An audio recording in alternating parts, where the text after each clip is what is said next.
Last week we asked a great question. Are you ready? Are you ready for what? Are you ready for judgment? Are you ready to come before the Lord to give account of your life? As we looked at that, today we come into the final part of our church year, Christ the King. And we look and say, well, what kind of king?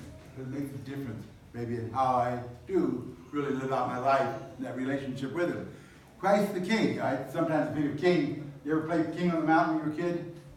It's like, what's the whole thing about? Who has the power? Who has the strength to really hold himself on the top and, you knock everyone else down? Sometimes we think that's what a king is someone who is just about power for themselves.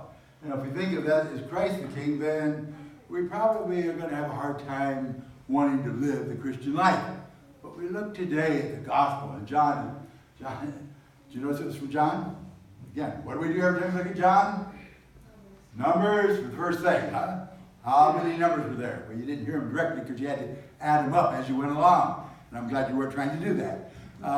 So we have 7 really twice in there. And 7 is what?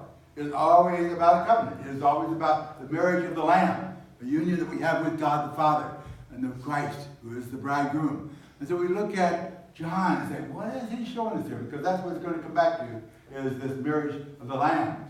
But in this, we're looking at the term of king. Sometimes we look at marriage directly, as we did with the wedding feast of Cana. Sometimes we look at covenant directly. Here we're looking at kingship. And within the kingship, how does John pull that off? John did something with this coming before Pilate that the other evangelists didn't. The other 3 evangelists have Jesus going before Pilate like a one-time event. John brings this scenario back and forth 4 or 7 times. And in the middle of the 7, the event is Jesus is crowned with the thorns. And we look and say, wow, kingship. Is that the king I would want to adore and honor and be under for the rest of my life? Is that the king that I can come to know might have done it for a real reason, like maybe because he loves me? So I look at this crown of thorns, and we think of then that context of what? Of the carrying of the cross.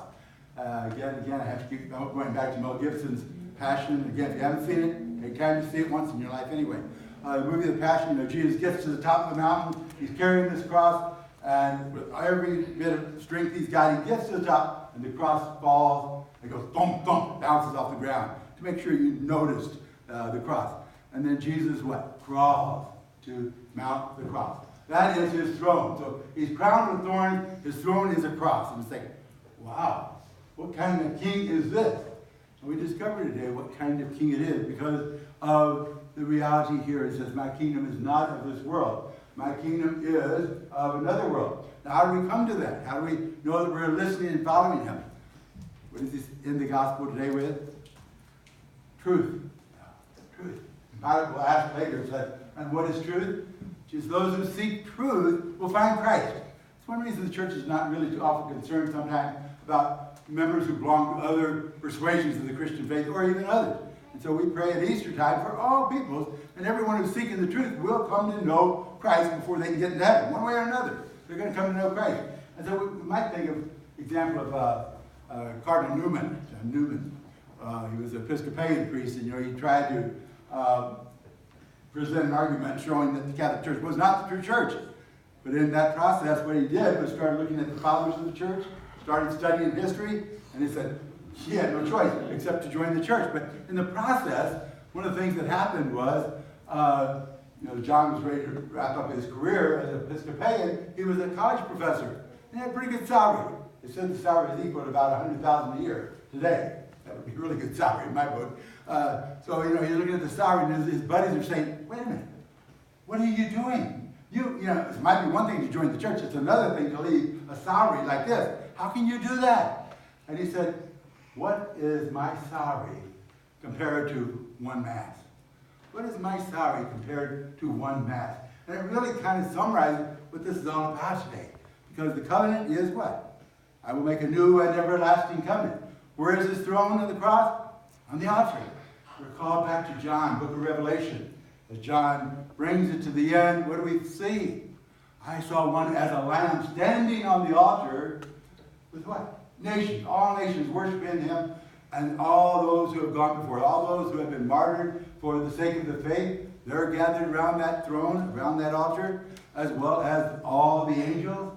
And so John reminds us, that's where it's at. Whether we're in heaven or whether we're on earth, it is still the one altar.